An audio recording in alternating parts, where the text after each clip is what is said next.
সরকার তো বহুবার চেঞ্জ হয়েছে, এইভাবে কেউ পালায়? বাইতুল মোকাররমের খতিব কেন পালাবে? উনিও তো পালাইছে। আমার ব্যাচমেট, আমি তো অনেক আগে চলে গেছিলাম, সরকার এখানে এনেছে, সরকার আমাকে জনগণের কাজ করার জন্য, আমি তো পালাইনি। আমার ব্যাচমেটরা যারা মাননীয় সংসদ সদস্য হয়েছেন রিটায়ার করার পর, তারাও পালাইছে। সংসদ সদস্য হয়েছে আমার ব্যাচমেট কয়েকজন, টিকিটের এমপি।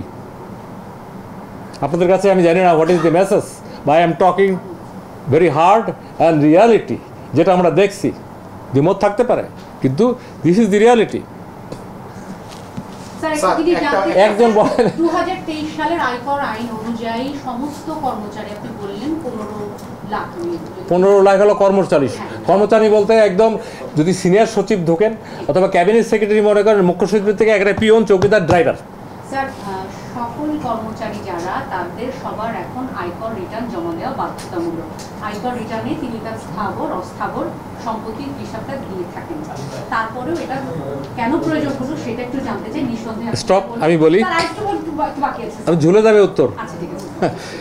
আপনারা বলছেন সকল কর্ম, আসলে সকল না, এখানে বলা হচ্ছে ট্যাক্সেবল ইনকাম। যাদের ট্যাক্সেবল ইনকাম, স্যালারির একটা লেভেল এবং বছরে কত টাকা ইনকাম, তাদেরকে ট্যাক্স রিটার্ন দিতে হয়।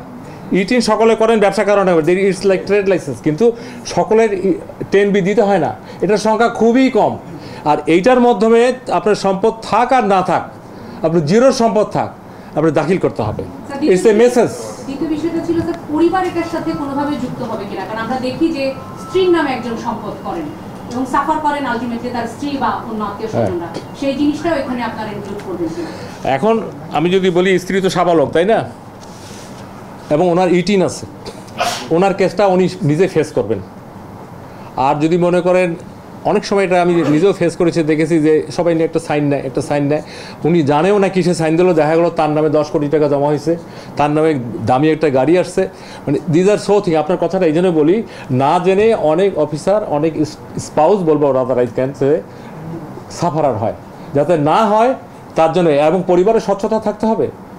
আপনার ইনকাম কত, আপনার ছেলে মেয়ে, বাবা, ওয়াইফ, বাবা মা সবার জানতে হবে। গোপন বলে কিছু নাই, এই জায়গা থেকে সরে আসতে হবে। এবং আমি এখানে জয়েন করার পর কানে কানে কথা, গোপন কথা, এগুলো অ্যালাউ করি না। আপনার সাথে যে সামনে পাশে যদি কেউ কানে কানে কথা বলে, আপনার ভালো লাগবে? নিশ্চয়ই যে কথাটা সামনে বলা যাচ্ছে না সেটা কানে কানে বল, তার মানে ইটস এ নেগেটিভ থিং।